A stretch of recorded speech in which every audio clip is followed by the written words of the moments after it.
क्या ये और भी लोग आपके जैसे जो है वो फेस कर रहे होंगे या नहीं कर रहे होंगे, कि घर चाहिए जो अच्छे बजट में हो, प्लस कुछ ऐसा हो जाए कि हमको 20 जगह धक्के ना खाने पड़े, यानी 20 अलग अलग जगह जाकर के दूर दूर देखना ना पड़े, वहीं बैठे बैठे मोबाइल पे 20 मिनट में हम 20 घर देख लें। क्या ये नीड है या नहीं है, अपने ऊपर रख करके देखो। अगर आपको कोई ऐसा प्लेटफॉर्म मिलता है या ऐसा कोई ऑप्शन मिलता है, आप उसको चूज करोगे या नहीं करोगे? करूंगी। करोगे ना। तो अब सवाल उठता है इसको कैसे करें। देखो, प्रॉपर्टी से रिलेटेड बहुत सारी वेबसाइट्स होंगी जो वहां पर पॉपुलर होंगी कनाडा में। जैसे इंडिया में कुछ वेबसाइट्स हैं जो कि प्रॉपर्टी की लिस्टिंग करती हैं, चाहे प्रॉपर्टी किसी को रेंट पे चाहिए, चाहे खरीदनी है, चाहे कुछ भी है।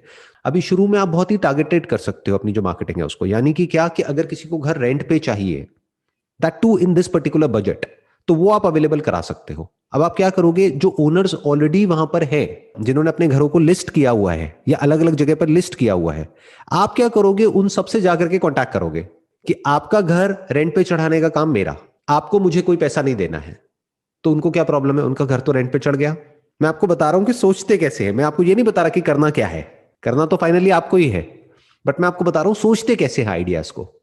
ये बहुत लोगों को पता नहीं है, this should be very clear. तो हम सिंपल करते चले जा रहे हैं स्टेप बाय स्टेप हर एक चीज को।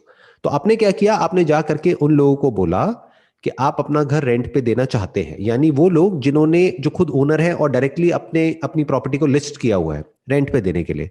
तो शुरू में आप रेंट से शुरू कर सकते हैं, बाद में सेल में भी जा सकते हैं जहां पे मार्जिन बहुत ज्यादा है। मानो एक घर एक्स अमाउंट का है, उसका 1% भी आपको मिलता है तो कितना अमाउंट हो जाता है। तो अब आपने क्या किया, ओनर को बोला आपको मुझे कुछ पैसे नहीं देने हैं, आपका घर रेंट पे आप चाहे तो डायरेक्टली चढ़ा ले, नहीं तो I help you out with that, but I not take anything from you. आप पैसा किससे लेंगे, जो लोग घर रेंट पे लेने वाले हैं। अब क्यों लेंगे उनसे पैसा, और वो आपको क्यों पैसा देंगे, क्योंकि आप बेसिकली क्या कर रहे हैं, एक प्लेटफॉर्म पे गए जहां पे आपने अपनी लिस्टिंग करी, जितने भी घर आपने आइडेंटिफाई किए, मानो शुरू में 10 ही किए जो अच्छे आपको पर्सनली लगे, आपने कहा ये बजट भी अच्छा है और सब कुछ बढ़िया है इसमें, ये 10 बेस्ट ऑप्शंस है out of 50 options which are there in the nearby area जहां पर आप रह रहे हैं, उसमें से आपने पहले 10 चूज कर लिए। अब उन 10 की आपने वीडियोस बना ली, उस घर की, उसकी लोकेलिटी की, उसके बारे में पूरी इंफॉर्मेशन लिख दी कि घर यहाँ है, यहाँ से रेलवे स्टेशन इतना दूर है, ये इतना दूर है, वो इतना दूर है, वट एवर, ये जो कॉरिडोर है बस का वो यहाँ पे है, वहां पे है, वट एवर जो भी उसकी लोकेलिटी है और है, वो सब आपने पूरा डिटेल में रिसर्च कर ली उन 10 घरों के ऊपर। फिर उन 10 घरों को लिस्ट कर दिया उन वेबसाइट्स पे। वो उन वेबसाइट्स पे क्या करना पड़ेगा, अगर आपको एक प्रीमियम लिस्टिंग लेनी है या उन वेबसाइट्स पे ऐड चलानी है तो आपको उनको पैसा देना पड़ेगा। तो आपने उनको पैसा दे दिया। तो अब क्या हो रहा है, कोई भी किसी भी जगह पे जाके अपने घर को सर्च कर रहा है उन वेबसाइट्स पे, मानो वो 2 वेबसाइट्स हैं जो बहुत पॉपुलर है वहां पर घर को सर्च करने के लिए, या गूगल में सर्च कर रहा है, तो आपकी ऐड आ रही है, वो आपको कांटेक्ट कर रहे हैं। तो आप क्या कर रहे हैं, उनको फटाफट से व्हाट्सएप कर रहे हैं। आप बोल रहे हैं आपको आने की भी जरूरत नहीं है, हाँ आना चाहे तो यू आर मोस्ट वेलकम। पहले मैं आपको जितने भी ऑप्शंस हैं मेरे पास में, आप उनको एड्रेस नहीं दे रहे हैं, बट आप मोटा मोटा बता रहे हैं कि ये लोकेलिटी है, ये है, वो है, ये 10 ऑप्शंस हैं, आप देख लीजिए।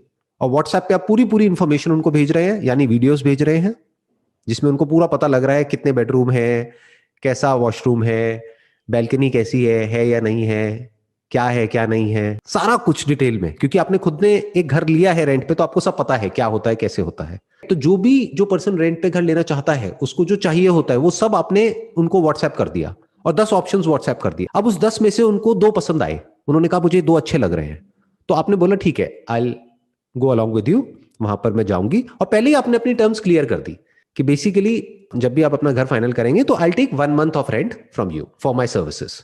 जैसे जॉब प्लेसमेंट में होता है, जो प्लेसमेंट एजेंसीज होती हैं, अगर वो कहीं पे आपकी जॉब लगवाती हैं तो 1 महीने का लेती है ना आपसे सैलरी, या एम्प्लॉयर से लेती है, तो आप उनसे बेसिकली 1 महीने का वो ले रहे हो for all the services that you are giving it to them. तो मान लो अगर आपके घर का रेंट है, मैं अज्यूम करता हूं, कितना अज्यूम क्या करना है आपसे पूछ ही लेता हूं, कितना होगा rent near about? 1000। 1000 Canadian dollars, right? या। $1000 अगर आपको एक पर मिलता है, तो अगर 1 महीने में इस तरह से आपने, ज्यादा नहीं मैं कहता, 5 डील भी क्लोज करी, तो 1 महीने का कितना कमा लिया आपने? 5000। $5000। इज इट गुड इनफ या कम है? अच्छा है, बहुत अच्छा है। ओके, बट इसमें से आप मानो ये पूरा आपके हाथ में नहीं आएगा क्योंकि कुछ एक्सपेंसेस भी इसमें से जाएंगे। उसी को बिजनेस कहते हैं, क्योंकि कुछ एक्सपेंसेस कटेंगे ना, आप आ रहे हो जा रहे हो, उसमें आपका फ्यूल भी लग रहा है गाड़ी का, या जो भी जैसे भी आप जा रहे हो आ रहे हो उनके साथ में। एक तो वो इन्वेस्टमेंट आ गया। दूसरा, जहां पे आप लिस्टिंग कर रहे हो या एड्स चला रहे हो गूगल में या कहीं पर भी, उसके पैसे लगेंगे ना आपको। तो बेसिकली आपके ऑनलाइन एडवर्टाइजिंग के और ये लिस्टिंग लेने के पैसे लगेंगे बस। तो $5,000 में से मोटा मोटा $1,000 वो हटा दो, $4,000 मोटा मोटा आपका मार्जिन है महीने का। ये स्टार्टिंग है। अगर ये काम चल जाए तो आप अपनी टीम भी रिक्रूट कर सकते हो। एक पर्सन को रिक्रूट करो जिसको आप $1,000 या $2,000 दोगे महीने का, और अब आप 1 से 2 हो गए। यानी अभी तक आप अकेले थे तो आप $4,000 का या $5,000 का काम कर रहे थे, अब आप $10,000 का काम कर सकते हो। ऐसे काम बढ़ता है। तो $10,000 में से $2,000 सैलरी हटा दो, प्लस $2,000 मार्केटिंग का हटा दो, अब आपकी कमाई बढ़ करके कितनी हो गई? $6,000।